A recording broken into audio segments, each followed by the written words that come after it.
about a year or so ago, I decided to go ahead and look up the statistics around how many children are aborted, around the world, like the worldwide statistics about it, like how many abortions are happening in this many countries, and then adjusting for the unreported estimated amounts. The number I got to, globally speaking, on an annual clock was about 115 million. 115 million children.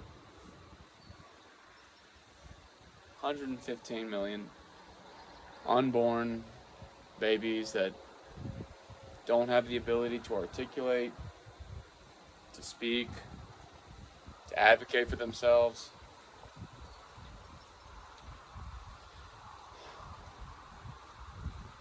And the worst part is that the only reason abortion continues to happen is because we as a society tolerate it. There's also logistical reasons as to why abortion happens as well. It's convenient. It's a lot easier to just go ahead and get rid of your child before they're large enough and developed enough for you to subconsciously make a bond with the child before they're able to, before you kill it and remove it. I'm not here to tease your emotions about abortion. I'm not here to guilt trip anyone. I'm not, because I don't think it's very effective. I really don't. What I will say are some facts, and you're more than welcome to look up these facts, and you're more than welcome to verify what I'm saying as true or false. I'm fine with discourse. You can disagree with me in the comments. You can dislike this video. Discourse is a good thing. We need more of it. We need to talk about these things. But here are some facts about abortion. So first off, abortion was primarily created as a form to control and ultimately try to wipe out the populace of African Americans back in the 1930s, 40s, and 50s. The founder of Planned Parenthood was a racist and hated African Americans, despised them, and this woman came up with Planned Parenthood as a form to try and essentially euthanize African Americans. That's a fact. Feel free to look it up. Another fact, Planned Parenthood and other organizations that offer abortions. Oh, Ernie, you always pick the worst times to bark. Those types of organizations that offer abortion as a service to women, they don't really tell you this, but they actually very often will use the remains of the unborn child, and they will... Sorry, just give me a second to compose myself here. They will use the remains of the child. They'll sell its organs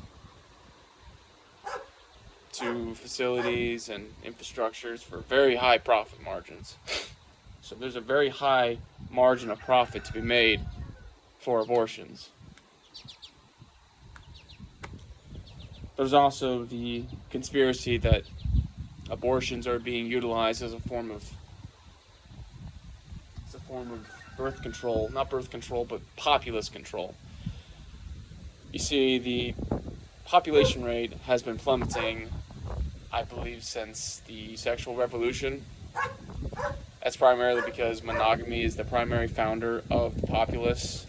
When monogamy happens and is successful in a society, what ends up happening is that you have a society that is full of men and women who are happy, and because they're happy, they have children. But because we are not happy, we're not having kids. For various reasons, and I do believe that there is an ulterior motive as to why we consistently and deliberately limit our populace, and we are consistently and deliberately trying to control the amount of children that are being born. Those are some facts and those are some opinions. Again, I'll go over the facts again and the opinions. Oh, Ernie, you're a good boy, but terrible times. Always chooses the worst times to bark. Didn't peep for 15 minutes, now he's barking.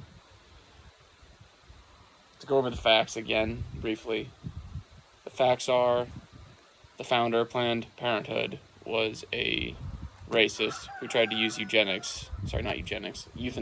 essentially, to control and ultimately eliminate the African American populace in America.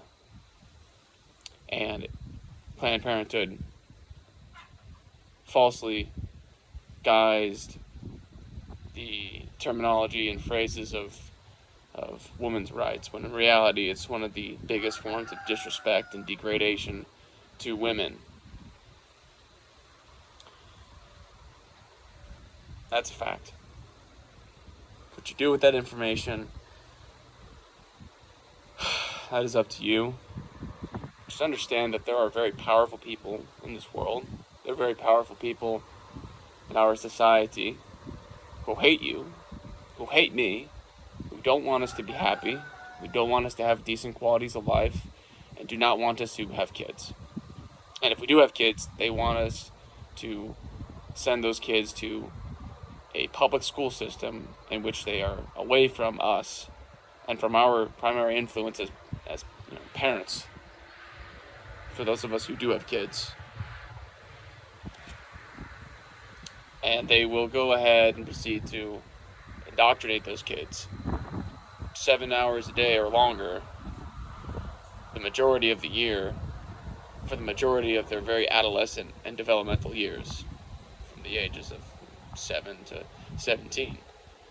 So, those are some very important facts to consider when it comes to who influences children and who influences the raising of children today in our society. Just take that into consideration the next time you consider abortion. It's not pretty. There's no easy answer.